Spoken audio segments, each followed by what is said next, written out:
Kamojit Singh Bakshi.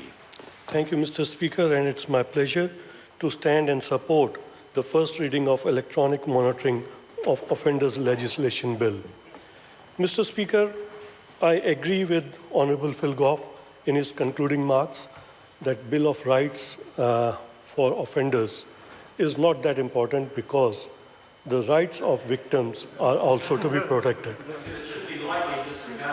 So, Mr. Speaker, it's very important that we have to consider that what victims have gone through, and they should not be allowed to go through that trauma again.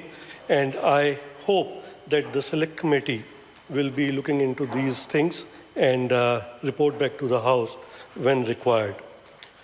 I would like to thank the Minister of Corrections, Honorable Pisita Sam Loto Inga, for nominating Law and Order Select Committee to consider this bill. Mr. Speaker, I would like to begin by outlining the benefits of the electronic monitoring and how it can help in improving the safety, especially for the victims.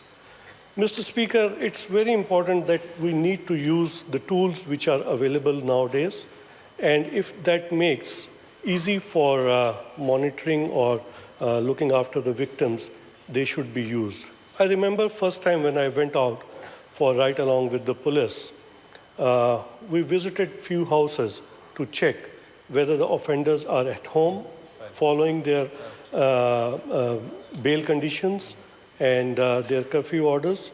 And it's a real hassle. That night it was raining and the policemen went to their house in heavy downpour and checked out whether the offender was there. And plus, it was also a hassle for the offender also. During the midnight, knocking on their door, it was a real challenge. And I think that was undue hassle for the offenders. But police was doing its duty, and there was no other way. But now, as this new system is available, we should make sure that the offenders are, they have got these equipments on their body so that they can be monitored. By one monitoring person can look after many offenders, whether they are following their bail conditions or not. Mr. Speaker, the electronic monitoring will help the whereabouts of the offender. This means that an electronic boundary will be created, and if offender tries to cross the boundary, an alert will be sent out through the device attached to the offender that will help in detecting his or her location.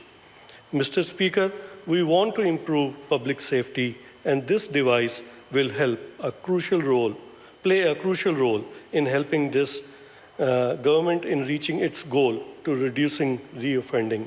Mr. Speaker, the government has got target of reducing 25% reoffending by 2017, and these are the tools we need to provide corrections and police so that they can reduce reoffending. Electronic monitoring gives the opportunity to intervene in the matters swiftly, ideally in time to prevent harm to the public or to those who are prime targets of the offenders. The increased likelihood of detection may also deter the offender from committing further offenses. Through electronic monitoring, the authorities will also receive an alert if offender tampers or tries to remove the monitoring equipment, giving the authorities a chance to act in timely manner. And this is a very important tool which will help them to monitor the offenders. Mr. Speaker, National is working hard to ensure the safety of New Zealand public and wants to remove any barriers when it comes to monitoring the offenders. Mr. Speaker, under the current legislation, electronic monitoring cannot be imposed as a condition of a sentence of supervision, a sentence of intensive supervision, release from prison sentence of 2 years or less, release from a sentence of home detention. The electronic monitoring is unavailable for offenders sentenced to imprisonment for or up to 2 years and offenders sentenced to intensive supervision. The offenders sentenced to imprisonment for up to 2 years have higher rate of reoffending on their release than offenders serving any other sentence. Also, offenders sentenced to intensive supervision have higher reconviction rate. Electronic monitoring will thus help in providing whereabouts condition of such offenders and will stop the offenders to visit areas where they can easily have an opportunity to reoffend. Mr. Speaker, National is working on preventing people from committing crime and creating safer New Zealand society. The main objective of this bill is to use technologies that allow the Department of Correction to restrict the movement of offenders and preventing them from committing further offenses. Mr. Speaker, GPS monitoring will help in improving agencies' ability to safely manage offenders and also help support our law enforcement agencies. The department can then prevent serious reoffending through timely intervention and through prosecution before reoffending escalates. Now we have got tools which help us to monitor offenders electronically. Mr. Speaker, without the electronic monitoring, the department's ability to perform its statutory duties is compromised.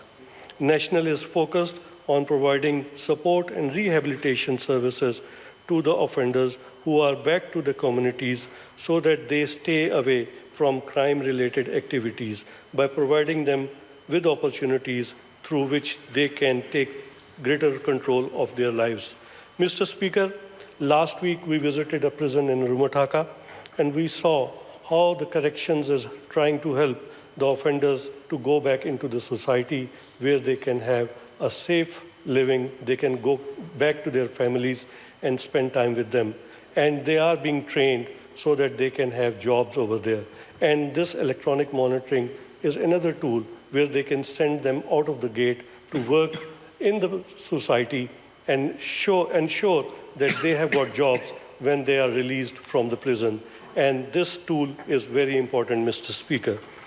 The electronic monitoring offender legislation bill sets out that the offenders must comply with written instructions from a probation officer that are reasonably necessary for the effective administration of electronic monitoring, and that the offender may be required to have equipment attached to his or her body. Mr. Speaker, electronic monitoring will make offenders avoid areas where they are not supposed to be and thus helping in improving the public safety. This national-led government is committed to delivering better public services, and we are working hard to further bringing down the crime rate. There are a lot of prisoners who will be released to the communities, and while we have been able to reduce the number of prisoners returning to prison, we want to ensure that they still don't create more victims and are instead focused on reshaping their lives through the skills and training and education they got during their imprisonment. Mr. Speaker, Section 93(2)(b) of the Sentencing Act 2002 explicitly prevents the courts from imposing electronic monitoring as one of the conditions of release. Removing legislative barrier could help in improving the ability of department to keep public safe, as offenders serving short sentences will be demotivated to reconvict. Coming back to the technologies, Mr. Speaker, safety can definitely be enhanced through latest technology.